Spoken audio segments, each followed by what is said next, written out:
जय हिंद दोस्तों, मैं एसपी सर आप सभी मित्रों का सदाशिव कोचिंग क्लासेस के यूट्यूब चैनल पर हार्दिक स्वागत करता हूं। दोस्तों डीएलएड बीटीसी फर्स्ट सेमेस्टर दोस्तों आज आप सभी मित्रों का जो मैथ्स का पेपर है बहुत अच्छा आया है और मुझे उम्मीद है आपका एग्जाम भी दोस्तों बहुत अच्छा हुआ होगा। मैंने आप सभी मित्रों को वस्तुनिष्ठ प्रश्नों का सल्यूशन और अति लघुत्तरीय प्रश्नों का सलूशन भी दोस्तों मैंने प्रोवाइड करा दिया, यानी कि जो वस्तुनिष्ठ प्रश्न है और अति लघुत्तरीय प्रश्न दोस्तों जो आपके एग्जाम में आए उसका हल मैंने आपको प्रोवाइड करा दिया। ठीक है, वो दो वीडियो मैंने अलग अलग बनाए, दो पार्ट में प्रोवाइड कराए हैं। उन दोनों वीडियो का लिंक मैं आपको डिस्क्रिप्शन बॉक्स में दे दूंगा, वहां से भी आप आसानी से देख पाएंगे। और दोस्तों यदि वहां से नहीं देख पाते तो दोस्तों मैंने प्लेलिस्ट भी बनाई जिसका नाम है DElEd first semester maths practice set and previous year paper 2023 इस नाम से प्लेलिस्ट बनी जिससे आप परिचित हैं। इसके अंतर्गत दोस्तों भी आप देख पाएंगे। ठीक है, अब दोस्तों मैं आप सभी मित्रों को लघु उत्तरीय प्रश्न का जो सलूशन वो प्रोवाइड कराऊंगा कि आपके लघु उत्तरीय प्रश्न कितने सही हुए हैं। मुझे उम्मीद है कि आपने यदि अच्छे से तैयारी किया होगा तो सारे प्रश्न दोस्तों आपके सही हुए होंगे। ठीक है, चलिए दोस्तों देखते हैं प्रश्न संख्या 12।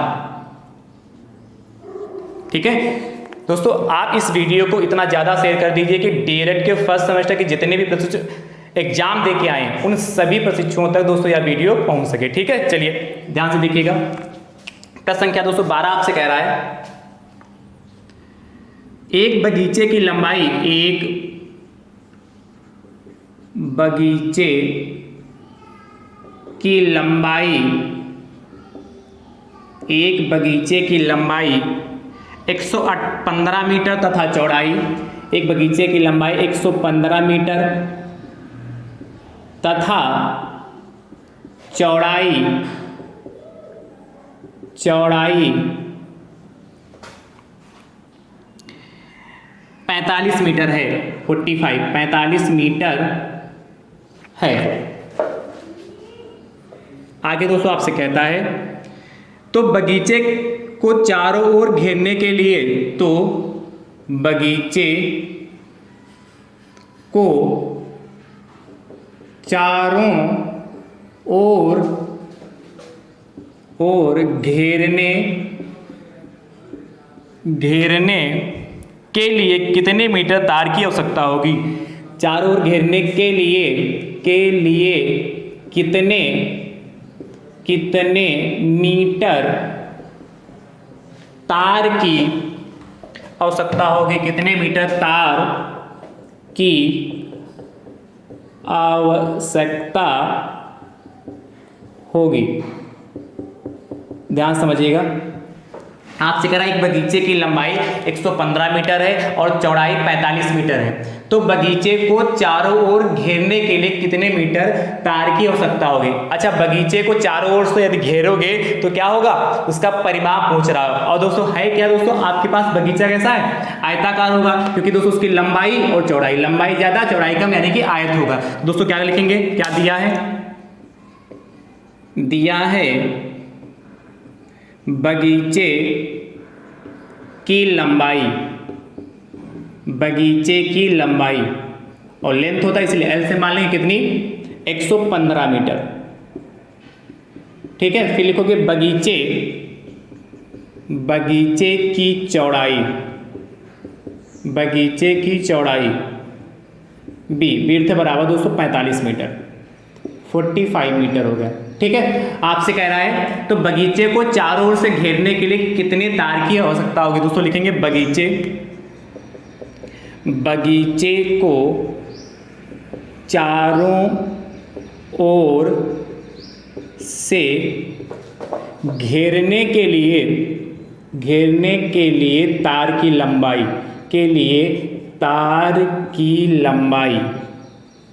बराबर दोस्तों किसके बराबर होगी, आयत का परिमाप। ठीक है, क्या बगीचे को चारों ओर से घेरने के लिए तार की लंबाई दोस्तों किसके बराबर होगी, आयत के परिमाप के बराबर होगी। और दोस्तों आयत का परिमाप क्या था, 2 ब्रैकेट में l प्लस b होता है, तो 2 और l की वैल्यू दोस्तों आपके पास कितनी है 115 और b की वैल्यू दोस्तों 45 ऐड कर लीजिए, तो 2 गुणे 5 5 10 हो गया और 1 और 4 5 1 6 और 160 होगा जाके। ठीक है, 160 की मल्टीप्लाई 2 से करेंगे तो 16 दूना 32 320 मीटर। 320 मीटर, ये हमारा फाइनल आंसर आएगा। यहाँ इसके नीचे लिख लीजिएगा, अतः बगीचे को चारों ओर से घेरने के लिए तार की लंबाई बराबर 320 मीटर। ठीक है, ये हमारा फाइनल आंसर आ चुका है। इस तरीके से किया होगा तो आपको पूरे 2 नंबर मिलेंगे। ठीक है, आगे देखिएगा। अगला दोस्तों क्वेश्चन आपसे कह रहा है, क्वेश्चन नंबर 13 नंबर दोस्तों कह रहा है, ध्यान से देखिएगा। भुजाओं के आधार पर त्रिभुज का वर्गीकरण कीजिए। देखिएगा, कह रहा है भुजाओं के आधार पर त्रिभुज का वर्गीकरण कीजिए।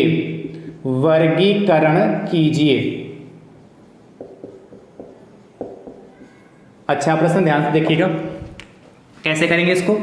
हमें भुजाओं के आधार पर बताना है त्रिभुज कितने टाइप के होते हैं। तो दोस्तों मैंने बताया था कि नहीं इस प्रश्न को? दोस्तों भुजाओं के आधार पर त्रिभुज कितने प्रकार के होते हैं?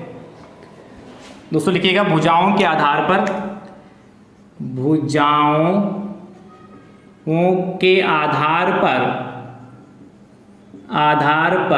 त्रिभुज 3 प्रकार के होते हैं, या त्रिभुज का वर्गीकरण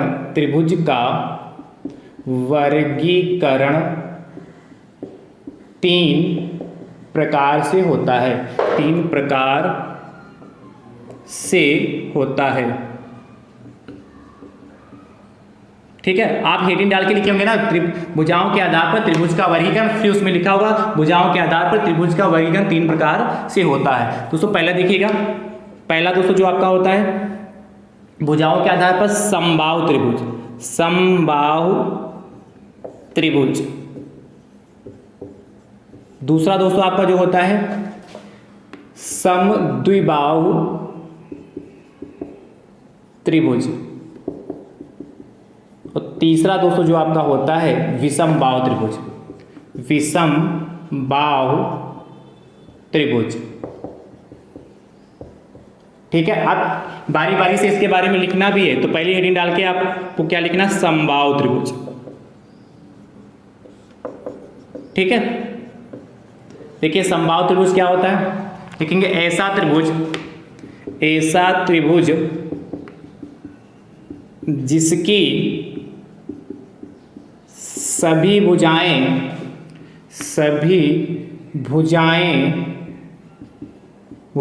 समान होती हैं।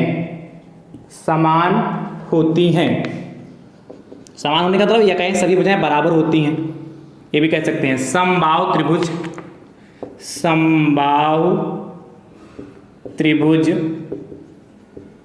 कहलाता है।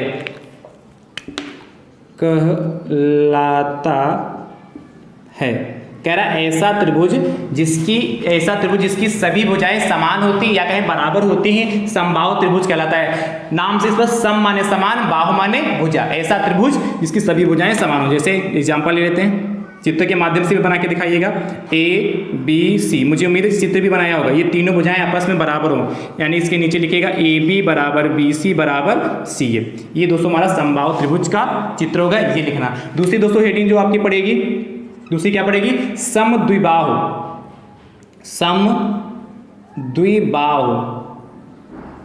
ठीक है, तो दोस्तों इसमें क्या लिखेंगे? ऐसा त्रिभुज जिसकी दो भुजाएं समान होती हैं, समद्विबाहु त्रिभुज कहलाता है। समद्विबाहु त्रिभुज कहलाता है। इसकी 2 भुजाएं बराबर होती हैं, सम माने समान, द्वि माने 2, बाहु माने भुजा। ऐसा त्रिभुज जिसकी 2 भुजाएं समान होती है, समद्विबाहु त्रिभुज कहलाता है। देखिए मान लेते हैं कि इसकी 2 भुजाएं समान है, AB बराबर BC बराबर, और ये AC दोस्तों जो आपकी अलग है, तो या क्या AB बराबर BC बराबर does not equal to CA या AC। ठीक है, तो समद्विबाहु त्रिभुज कहलाएगा। तीसरा देखिएगा, तीसरा दोस्तों आपका कौन सा है? विषमबाहु त्रिभुज।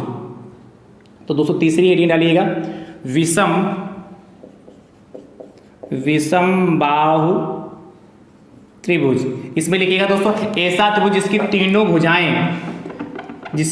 तीनों भुजाएं असमान होती, समान की जगह क्या लिखोगे, असमान, मतलब बराबर नहीं होती, तीनों भुजाएं असमान होती। विषम बाहु, विषम, विषम माने जानते हैं क्या, असमान, विषम बाहु, और बाहु माने भुजा जिसकी सभी तीनों भुजाएं क्या हो, असमान हो, विषम बाहु त्रिभुज कहलाता है। ठीक है, तो दोस्तों क्या इसकी तरह बनाइएगा, देखिए ये त्रिभुज ए बी सी, ये भुजा, ये तीनों भुजाएं अलग अलग हो, यानी कि ना तो A B does not equal to B C और does not equal to C, ये तीनों आपस में बराबर नहीं होगी, तो हमारा दोस्तों विषमबाहु त्रिभुज कहलाएगा। इतना दोस्तों इसमें आपको लिखना था। ठीक है, आगे दोस्तों देखिएगा 13 के बाद दोस्तों 14 नंबर क्वेश्चन।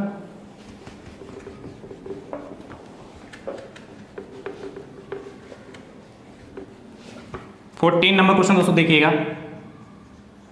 14 नंबर दोस्तों आपसे कह रहा है, बहुत ध्यान से देखिएगा, कह रहा है एक दुकानदार ने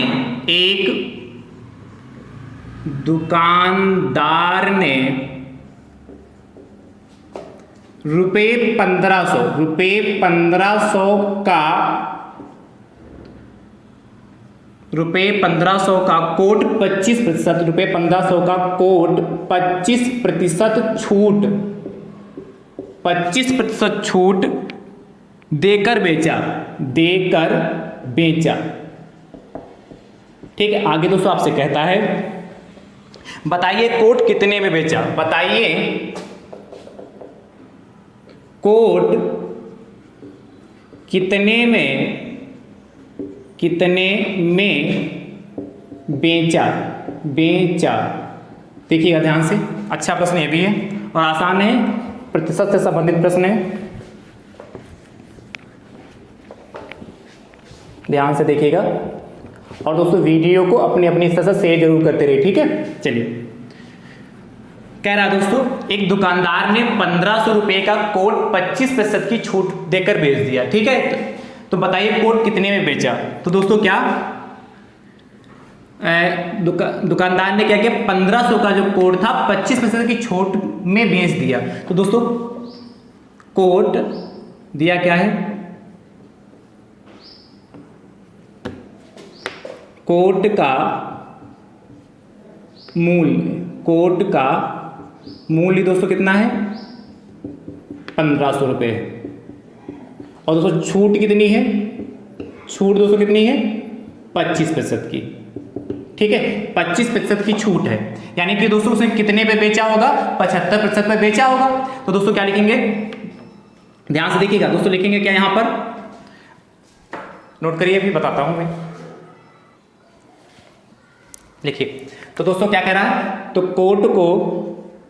कोट को दुकानदार ने बेचा बराबर दोस्तों कितने पे, 1500 का 75%।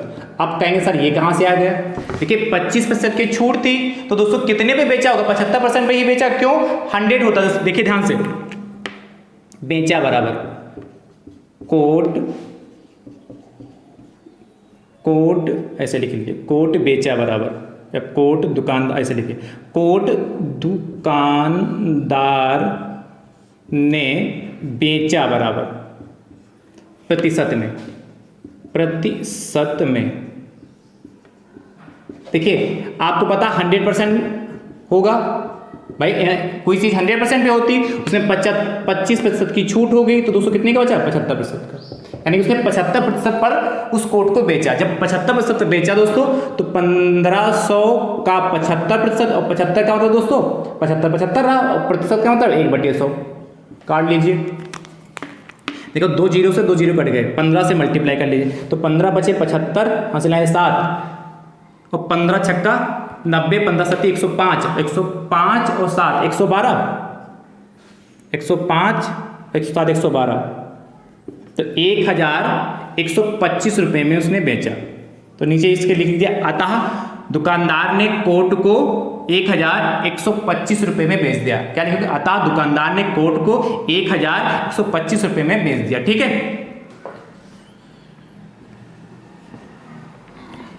चलिए अगला देखिएगा, 14 के बाद उसको 15 नंबर क्वेश्चन।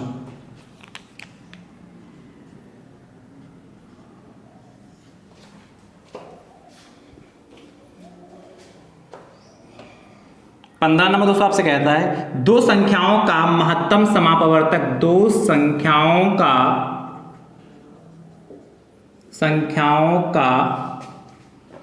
महत्तम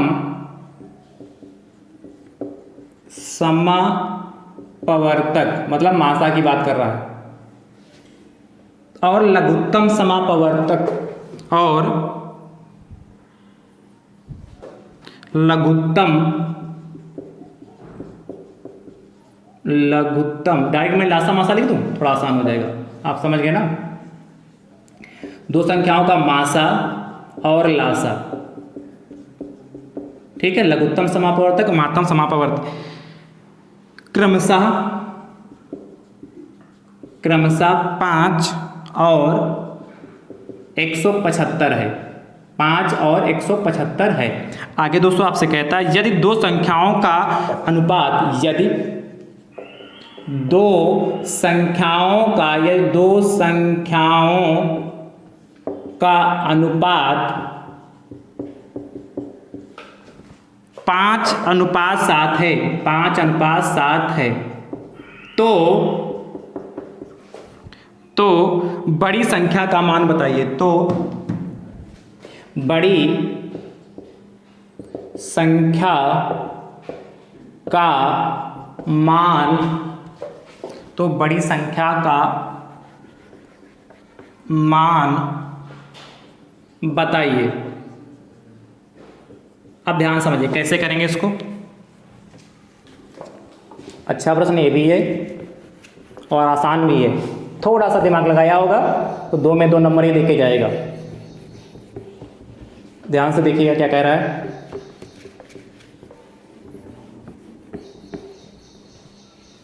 आपसे कह रहा है कि दो संख्याओं का मासा और लासा क्रमशः 5 और 175 है। तो दोस्तों क्या दिया है, 5 175 दे रखा, और यदि दो संख्याओं का अनुपात दे रखा है तो कह रहा है बड़ी संख्या ज्ञात कीजिए। दोस्तों यहां से करेंगे क्या, मानेंगे माना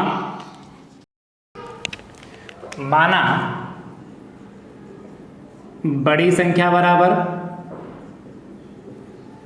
दोस्तों आपसे बड़ी संख्या पूछा ना, आपसे क्या कहा, बड़ी संख्या बताइए। अब देखिए 5:7 दे रखा, 5:7 दे रखा, यानी दोस्तों बड़ा कौन सा होगा, जो अनुपात बड़ा होगा, यानी क्या बड़ी संख्या 7x हो जाएगी कि नहीं हो जाएगी। और छोटी संख्या दोस्तों बराबर कितना, 5x, क्योंकि अनुपात आप जानते हैं एग्जैक्ट मान नहीं होता, इसलिए x से मल्टीप्लाई करते हैं, उसके मासा से मल्टीप्लाई कर लेते हैं। अब ध्यान समझिएगा, इसके बाद दोस्तों x हमने यहां मान लिया, x से मल्टीप्लाई कर दिया। अब देखिए आपको मासा दे रखा है, मासा बराबर दोस्तों आपको 5 दे रखा है, और लासा बराबर दोस्तों आपको 175 दे रखा, ठीक है। मासा 5 और लासा दोस्तों 175 दे रखा। अब ध्यान से समझिएगा दोस्तों, आप जानते क्या है, लासा गुणे मासा बराबर पहली संख्या गुणे दूसरी संख्या। चूंकि यहाँ पहली संख्या मैंने बड़ी संख्या माना, दूसरी संख्या छोटी संख्या माना, इसलिए यहां लिख लेंगे बड़ी संख्या गुणे छोटी संख्या। और चाहो तो आप पहली संख्या गुणे दूसरी संख्या भी लिखा तो कोई दिक्कत नहीं है, पता चला आप घबरा गए, ठीक है। यदि आप एग्जाम में छोटी संख्या गुणे बड़ी संख्या लिखे हैं तब भी अच्छी बात है, यदि आपने पहली संख्या गुणे दूसरी संख्या लिखी तब भी कोई दिक्कत की बात है, नंबर आपको मिलेंगे। लासा दोस्तों आपको 175 दे रखा, गुणे मासा दोस्तों आपको 5 दे रखा, बराबर बड़ी संख्या दोस्तों आपके पास 7x है, इंटू छोटी संख्या दोस्तों आपके पास कितना 5x है, ठीक भैया। अब ध्यान समझिएगा, यहां से 175 गुणे 5 ऐसे ही रखते हैं। यहां देखिएगा 7 की मल्टीप्लाई 5 से 7 गुणे 5 हो जाएगा, और x की मल्टीप्लाई x से करेंगे x स्क्वायर, जो गुणे में कहा जाएगा बटे में, तो x स्क्वायर बराबर 175 गुणे 5, और बटे दोस्तों कितना 7 गुणे 5। अब देखिए 5 से इक्कम 5, 5 इक्कम 5 कट गया, 7 इक्कम 7, 7 दूनी 14, 3 बचा जाके 5 होगा, 7 5 35। x स्क्वायर बराबर दोस्तों आपको आया देखिए x स्क्वायर 25 आया जाएगा ना यहाँ से, तो x स्क्वायर बराबर दोस्तों 25 हो गया, यानी दोस्तों यहाँ से x बराबर √25, यानी भैया x बराबर 5 आ जाएगा। रूट से 5 निकलेगा कि नहीं, x की वैल्यू दोस्तों 5 आ जाएगी। दोस्तों यहाँ से लिखेंगे अतः, क्या आपसे पूछा बड़ी संख्या, अतः बड़ी संख्या बराबर दोस्तों कितना हो जाएगा 7x है, तो 7 और गुणे 5 7 5 35 आ गई। 7 बचे 35। दोस्तों ये आपका है, इस तरीके से आपने सॉल्व किया तो आपको 2 नंबर दे जाएगा, पूरे के पूरे 2 नंबर मिलेंगे। ठीक है, इस तरीके से दोस्तों हम सॉल्व करेंगे। और दूसरा भी तरीका दोस्तों क्या होता है मैं बता दूं, पर उस तरीके से आपने सॉल्व तो बड़ा मुश्किल है किया होगा, पर मैं बता देता हूं दूसरा भी तरीका क्या है। सीधे मैंने बताया था, जब भी आपको अनुपात दे रखा हो, जब भी अनुपात दे रखा हो और आपको संख्याएं निकालनी हो, मैंने ये भी आपको बताया है कि जब भी आपको अनुपात दे रखा संख्याएं निकालनी हो तो दोस्तों अनुपात को उसके मासा से मल्टीप्लाई करते हैं। किससे? मासा से मल्टीप्लाई करते हैं। जैसे मैंने यहाँ x जो माना है इसका मासा माना है, मैंने मासा से x मान के इसलिए मल्टीप्लाई कर दिया। और वैसे आपको यहाँ पर मासा पता भी 5 है, तो डायरेक्ट दोस्तों यदि हम 5 की मल्टीप्लाई 5 से कर दोगे तो 5 गुणे 5 पचम 25, ये छोटी संख्या आ गई। और कितना 7 गुणे 5 करोगे बड़ी संख्या आ जाएगी। देखिए ये भी दोस्तों हमारे आंसर आ गए। देखिए मतलब यहाँ आपसे बड़ी संख्या पूछा था तो दोस्तों बड़ी संख्या कितना 35 आया। देखिए यहाँ से भी बड़ी संख्या 35 आया और यहाँ से भी 35 आया। और ये छोटी संख्या पूछता तो क्या करते हैं, इसकी मल्टीप्लाई हम किससे कर देते हैं? छोटी संख्या दोस्तों कितनी मानी जाती है? 5x, 5 की मल्टीप्लाई 5 से करें तो यहाँ देखिए 25 आता है। तो दोस्तों डायरेक्ट हम निकाल भी सकते हैं। ठीक है, आई होप मुझे उम्मीद है कि समझ में आ चुका होगा ये। अब दोस्तों हम अगला प्रश्न देखिएगा, प्रश्न संख्या 16 नंबर दोस्तों आपसे कह रहा है, ध्यान से देखिएगा 16 नंबर। 16 नंबर देखिए, 16 नंबर आपसे कह रहा है व्यंजक x स्क्वायर माइनस का 5x प्लस का 4 में से व्यंजक 3x स्क्वायर माइनस का 6x plus 3x square minus का 6x प्लस 3 को घटाइए। व्यंजक x square minus 5x plus 4 में से व्यंजक 3x square minus 6x plus 3 को घटाइए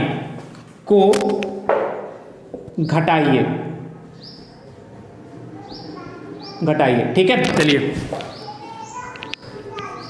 कैसे करेंगे इसको बहुत ध्यान से देखिएगा। बहुत आसान प्रश्न ये भी आया है, तो पेपर दोस्तों तो बहुत अच्छा आपका आया है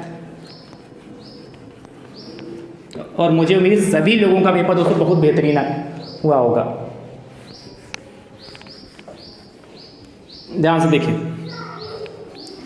क्या कह रहा है, कह रहा व्यंजक कितने में से व्यंजक कितने को घटाना है, यानी इसमें से इसको घटाना है। यानी क्या लिखेंगे, एक्स स्क्वायर माइनस का 5x प्लस का 4 माइनस का क्या 3x स्क्वायर माइनस का 6x प्लस 3। चलिए घटाइए। तो दोस्तों जब घटाएंगे तो क्या एक्स स्क्वायर माइनस का 5x प्लस 4, ये तो ऐसे रहेगा। जब भी घटाना है तो यहाँ माइनस यहाँ प्लस, तो माइनस प्लस माइनस का 3x स्क्वायर और माइनस प्लस का 6x हो जाएगा और माइनस प्लस माइनस का 3 हो गया। ठीक है, अब ध्यान समझिए, एक्स स्क्वायर सजातीय पदों को एक साथ में कर लें तो यहाँ एक्स स्क्वायर माइनस का 3x स्क्वायर एक जैसा साथ में कर लिया, माइनस का 5x हो गया और प्लस का 6x एक साथ में हो गया, प्लस का 4 है और माइनस का 3 है।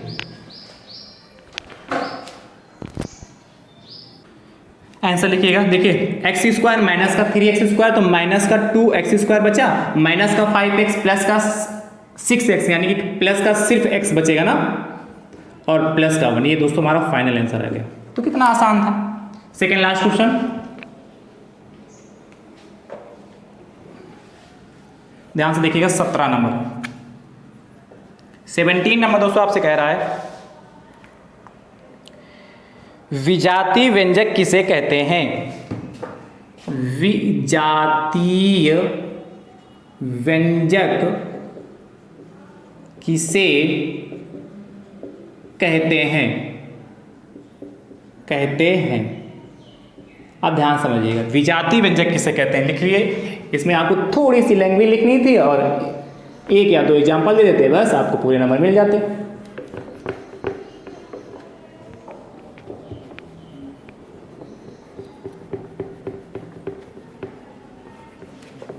ध्यान से देखिएगा, विजातीय व्यंजक किसे कहते हैं? वे व्यंजक हेडिंग डाल के लिखिएगा, विजातीय व्यंजक वे व्यंजक जिनके चर एवं घातांक एक दूसरे वे व्यंजक जिनके चर एवं घातांक एक दूसरे से भिन्न होते हैं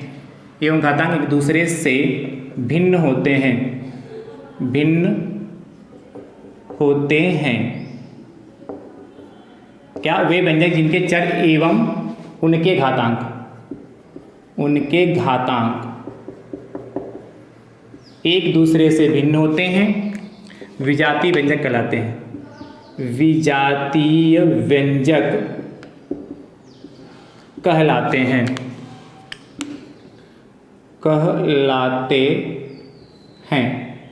अब ध्यान समझिएगा, विजातीय व्यंजक कहलाते हैं। या दोस्तों इसमें लिख सकते थे, या जो व्यंजक सजातीय व्यंजक नहीं होते हैं, मतलब देखने में एक जैसे नहीं होते हैं, उन्हीं को दोस्तों विजातीय कहते हैं। तो लिख सकते थे जो व्यंजक सजातीय नहीं होते हैं विजातीय व्यंजक कहलाते हैं। यदि ये भी आपने लिखा होगा तब भी आपको नंबर मिलेंगे। उदाहरण देखिएगा दोस्तों, जैसे लिख देते, पहला उदाहरण देखिए, x² प्लस का 2x। तो देखिए विजातीय, यहाँ x की पावर 2 है, यहाँ खाली x की पावर 1, तो सॉल्व तो होगा नहीं। जैसे अगला देखिए, दूसरा एग्जाम्पल, जैसे लिख देते हैं 2x प्लस का 5y।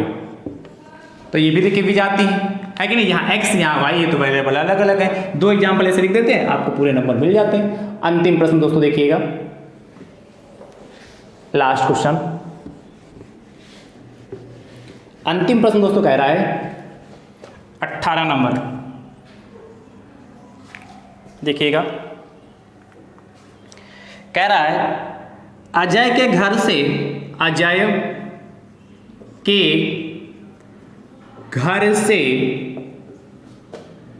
बाजार 11.5 किलोमीटर दूर है। आगे दोस्तों आपसे कहता है इसी रास्ते पर उसका विद्यालय, किसका? अजय का विद्यालय बाजार से 1.25 किलोमीटर दूर है। आगे दोस्तों आपसे कहता है अजय के घर से विद्यालय की दूरी बताइए। अजय के घर से विद्यालय की दूरी बताइए। अजय के घर से विद्यालय की दूरी बताइए। अब ध्यान समझिए कैसे करेंगे, आसान प्रश्न ये भी है दोस्तों। क्या कहा? अजय के घर से बाजार की दूरी 11.5 किलोमीटर। तो क्या दिया है? दिया है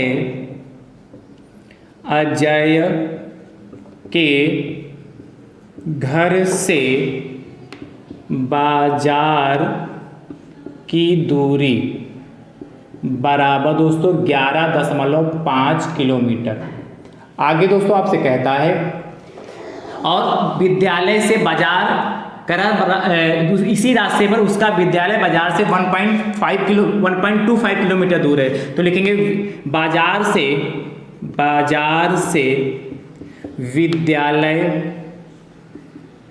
विद्यालय की दूरी बराबर दोस्तों आपके पास 1.25 किलोमीटर है।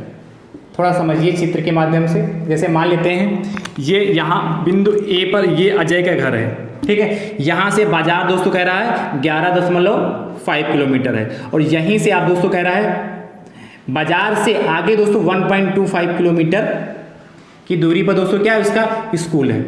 ऐसे तो बताइए, पूछा क्या है? तो बताइए अजय के घर से विद्यालय की दूरी। तो ये अजय है, ये स्कूल, ये डिस्टेंस कितनी होगी भाई? 11.5 को 1.25 में ऐड कर लीजिए, आंसर ले लीजिए। तो क्या लिखेंगे दोस्तों? अजय के घर से विद्यालय की दूरी की दूरी बराबर, क्या करेंगे, इन दोनों को आपस में हम ऐड कर देंगे तो क्या हो जाएगा 11.5 प्लस 1.25 ऐड करेंगे कितना हो जाएगा 5 5 देखिए नहीं 5 हो गया जाके 5 2 7 हो गया जाके और 0.2 12.75 किलोमीटर। तो नीचे दोस्तों लिखिएगा अतः, चलो मैं लिख देता हूँ, अतः अजय के घर से विद्यालय की दूरी बराबर 12.75 किलोमीटर। ये हमारा फाइनल आंसर दोस्तों आ चुका है। ठीक है, ये कैसे आया देखिए, ऐड करना है इसे 11.5 को में 1.25 ऐड करेंगे तो यहाँ 0 लगा लेंगे तो 5 और 5 2 7 .112 12.75 की तो आएगा। ठीक है, चलिए तो दोस्तों यह आपका जो लघु उत्तरीय प्रश्न है उनके सोल्यूशन हो चुके हैं। तो मैंने आप सभी मित्रों को क्या सारे जो आपके एग्जाम में वस्तुनिष्ठ प्रश्न आए थे उसका सोल्यूशन प्रोवाइड करा दिया और अति लघु उत्तरीय प्रश्न आए थे उसका भी सोल्यूशन प्रोवाइड करा दिया। और दोस्तों ये तीसरा पार्ट है जिसमें आपको लघु उत्तरीय प्रश्नों का सोल्यूशन प्रोवाइड करा दिया। पूरे पेपर का दोस्तों मैंने आपको सोल्यूशन प्रोवाइड करा दिया। अब आप बताइएगा आपके 25 में कितने नंबर बने, कमेंट करके दोस्तों जरूर बताइएगा। ठीक है, और वीडियो को अपने अपने हिसाब से दोस्तों शेयर जरूर करते रहिएगा। ठीक है, चैनल पर नए हैं तो आप अपने यूट्यूब चैनल को दोस्तों सब्सक्राइब भी दोस्तों जरूर करिएगा। ठीक है, तो वीडियो को शेयर करते रहिए और बताइएगा आपके कितने नंबर दोस्तों 25 में आए। थैंक यू सो मच दोस्तों, राधे राधे दोस्तों।